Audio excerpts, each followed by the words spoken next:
Hi. How would we live our relationships differently if we committed for just one day or a month or a year at a time?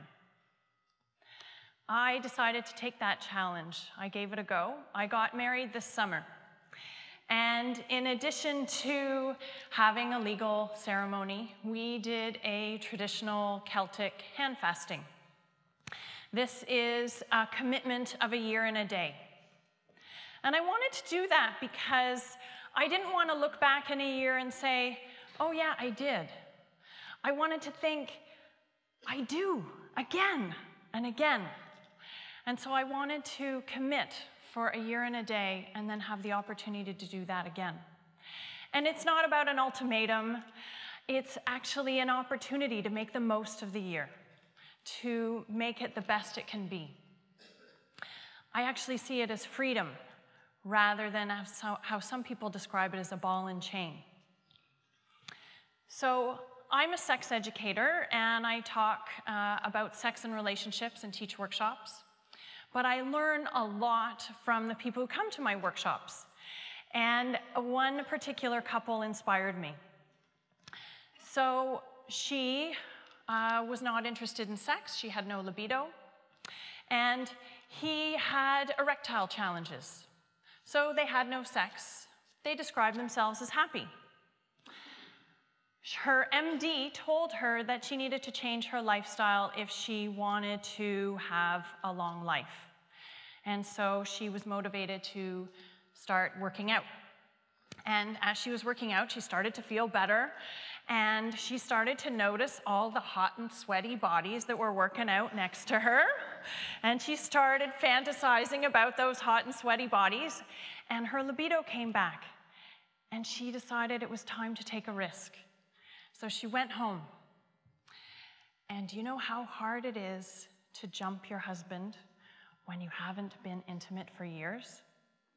So he was understandably a little shocked, but willing.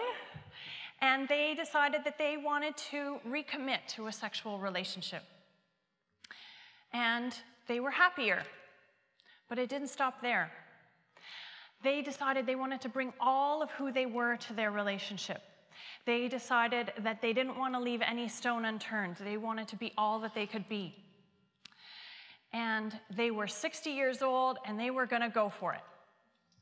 So he told her that he wanted to cross-dress, that he wanted to dress in women's clothing.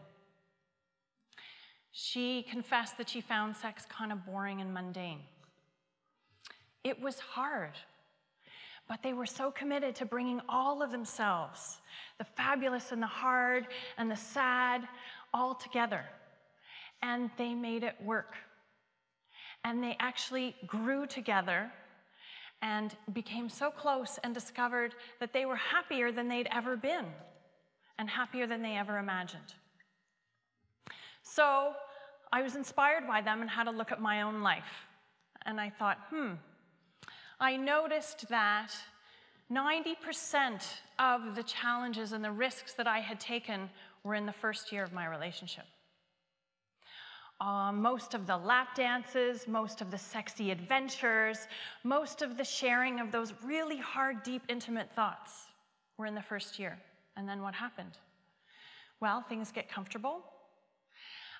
It became harder to risk when you have children and a mortgage at stake. It's harder to try and be that side of yourself, to really be who you are. And so I remember thinking, well, what if I get into that sexy outfit, but I don't look sexy? What if I talk about my desires, but my partner doesn't share them? Even with a really supportive, fabulous partner, I found that my fears of being rejected or being judged kept me in that comfortable place where it was easier to just go along with what I knew. And so this couple that I spoke of inspired me to really look at how am I going to challenge and risk myself and grow in this relationship. And this hand fasting was an opportunity for me to really embrace all of what we have, and so that when we come to an anniversary, it's not like, oh yeah, we made it this far, isn't that great? It was looking ahead to, where do we want to go, and what are we going to explore, and who are we now together? So why does all of this matter? Well, I've met lots and lots of people who have found that their relationships weren't all that they wanted them to be. And they're waiting for the spark to ignite itself. They're hoping that the sincere love that they hold for each other will be enough to keep them happy and horny. They are looking for that perfect sex toy that's going to make it all exciting again. And the reality is that sometimes that's missing the boat. The couple I described to you, that's not what they did. They were honest and brought forth all of themselves to their relationship, and they challenged themselves to be all that they could be.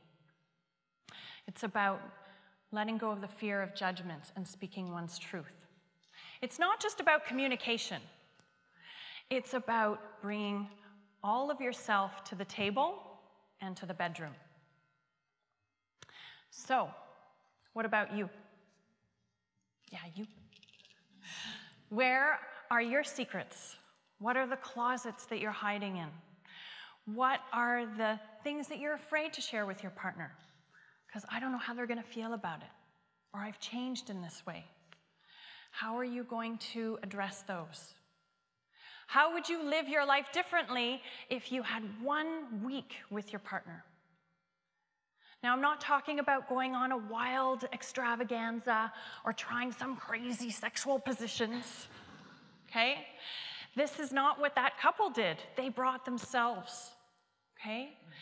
And one of the exercises that some of the couples do in my workshops, some of them describe it as the hardest thing they've ever done.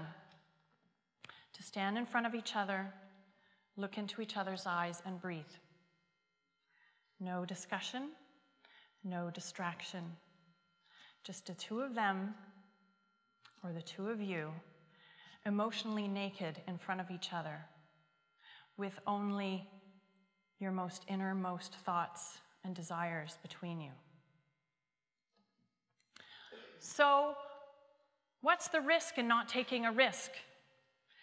Well, it's not going to kill you.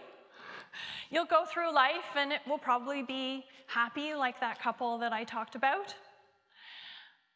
But it might not really feed you. And you might look back and think, how could I have made this a little bit more exciting, a little bit more true to who I am? So perhaps what I'm talking about is a redefinition of what commitment means. And so rather than commitment being about the words that we shared many years ago, or the things, the ideas that we had, that commitment instead is about being present to you right now. And it's about embracing freedom and presence and authenticity in this moment,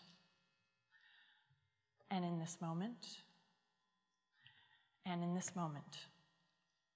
And so my question is, what kind of commitment do you think is more satisfying for you? Thank you.